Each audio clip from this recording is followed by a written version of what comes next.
Local and regional engineers will soon come together to determine the best possible solution for the Argyle Main Road that was severely damaged by recent adverse weather conditions affecting the island.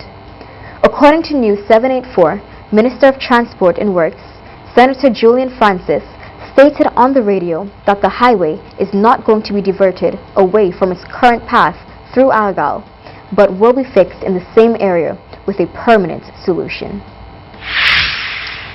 Senator Julian Francis has urged motorists heading north from the city, Kingstown, to use an alternative route. We are asking motorists that when you are approaching, going to the country, that is going north from the city, that you go through the Calder Road, through Mespo, and exit at Peruvian Vale. And alternatively, when you're coming into town, turn right at Peruvian Vale, through Yambu, through Mespo, and you can go either over Belmont, down to Caliacor, or back through Calder and back on the main road. Senator Francis suggests that it will take about 2 weeks to solve the river problem.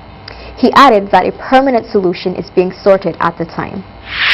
The Argyle Ring Road, which was the old Argyle Road, and we now have the Circular Road, as persons call it,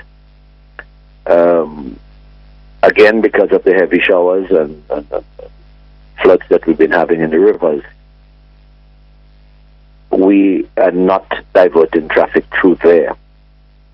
We are doing some work which would take us about 2 weeks down there to get the river crossing perfectly safe in case of substantial rains and flooding.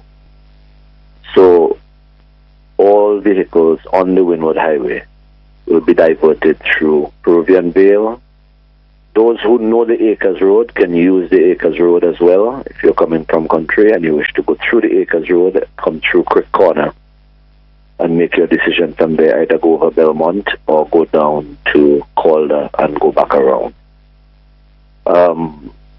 The permanent solution to this is being finalized, and I wouldn't be able to give you a time frame on that with regards to the closure of that piece of road.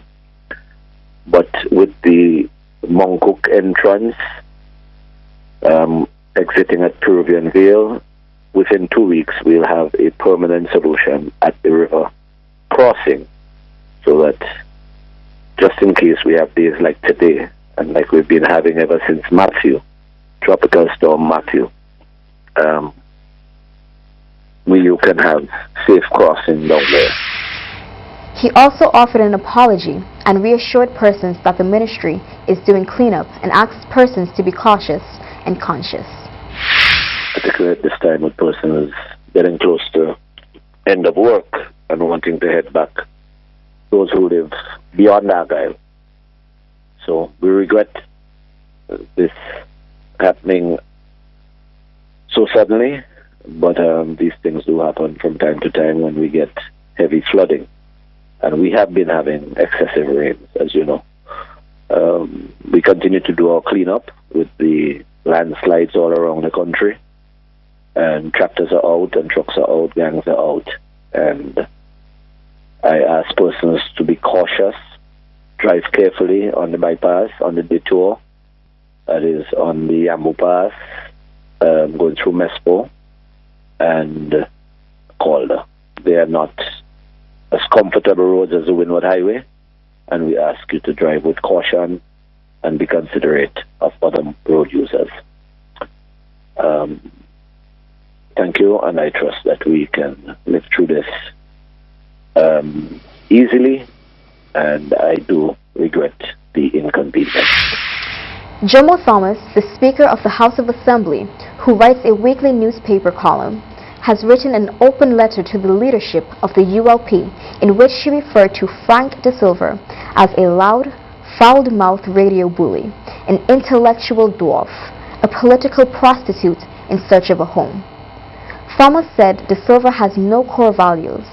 He is a false prophet on the hustle, a menace to the civil discourse, and that the sooner the Prime Minister, Dr. Ralph Gonsalves, and the ULP leadership acknowledge this fact, the better it will be for the party and the country. Thomas went on to state that De Silva is an evil, bitter man, so corrosively destructive in the use of the public airways that he cannot be a force for good in St. Vincent and the Grenadines. Persons who benefited from quick travel by sea between mainland St. Vincent and the islands of the Grenadines will be left disappointed in the absence of the MV Jade and Son. The management of Jade and Son, known as the Fast Ferry, said in a release on Friday, October 18, 2016, they regret to advise that effective Tuesday, the 29th of November, 2016, the Jade and Son will no longer be in service to the people of St. Vincent and the Grenadines. Persons using ferry service between the Grenadines and mainland St. Vincent will now only have regular ferries available, which takes a considerably longer period of time between the islands than the fast ferry. Investigations are being carried out into the death of Randy Wilkinson, who died by way of electrocution in Bequia on Thursday. Wilkinson was said to be working on a construction site on the Grenadine Islands when he met his death. He was rushed to the Port Elizabeth Hospital for medical attention, but died there. Wilkinson is the second person on Bequia to have died from unnatural causes in the space of 1 week. Last week Wednesday, during the passage of the trough system, 15-year-old Philip Compton died after going outside in an attempt to clear a drain near his home. Assistant Superintendent of Police, ASP Anthony Humphrey, will officially retire from the Royal St. Vincent and the Grenadines Police Force on Thursday, December 15th, this year. After enlisting some 35 plus years ago on February 28, 1981, ASP Humphrey was the divisional commander of the Eastern Division. Speaking at the recent ceremony to recognize ASP Humphrey, Acting Commissioner of the Police Reynolds Hathaway described Humphrey as one of the most knowledgeable individuals in the general policing duties. The Acting Commissioner's sentiments were echoed by other senior members of the Royal St. Vincent and the Grenadines Police Force, who also spoke of the friendship that they developed with ASP Humphrey and the benefits to their own careers from the knowledge gained from him. Prime Minister Dr. Ralph Gonsalves, who was also the Minister of National Security, in his remarks at the ceremony, said that when a man dedicates almost 40 years of his life to a profession, it speaks volumes of his commitment to the country. News coming from persons on the inside of the NDP states that Dr. Godwin Friday won the right to be leader of the opposition with a landslide.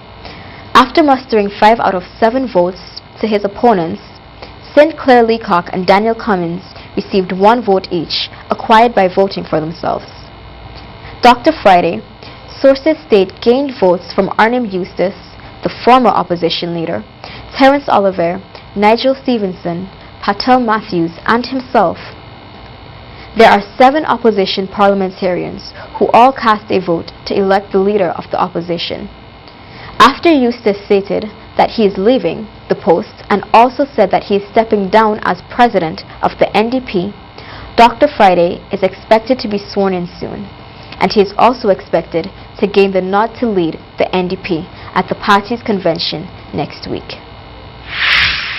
The New Democratic Party, NDP, members of Parliament for the Northern Grenadines, Godwin Friday, will soon be sworn in as the leader of the opposition here in St. Vincent and the Grenadines.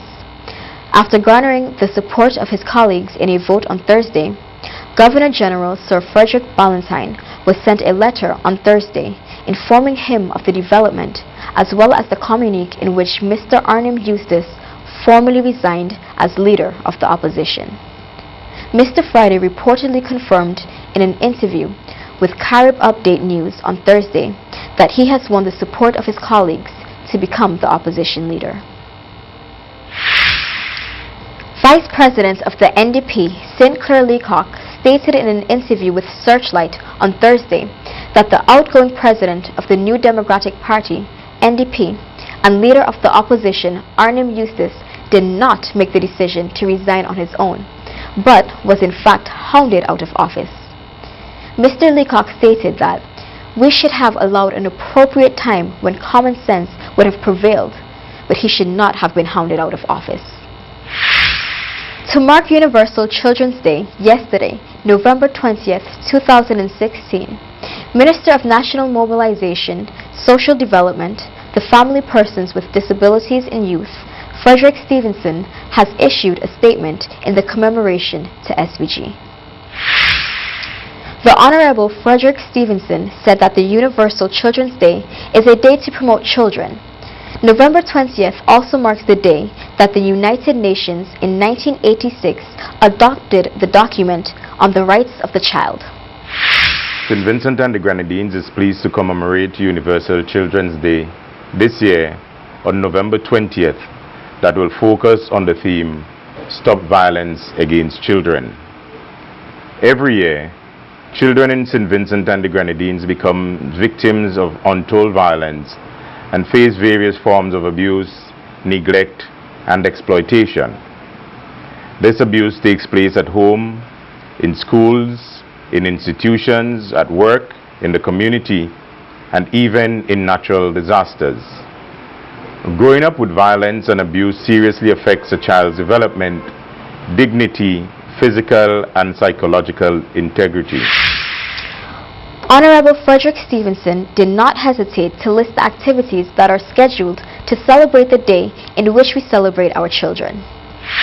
The Universal Children's Day is dedicated to promoting the well-being and human rights of the world's children, especially those suffering the impacts of poverty, discrimination, and exploitation. The date of the observance, November 20th, also marks the day on which, in 1989, the United Nations General Assembly adopted the Convention on the Rights of the Child. More local news up next.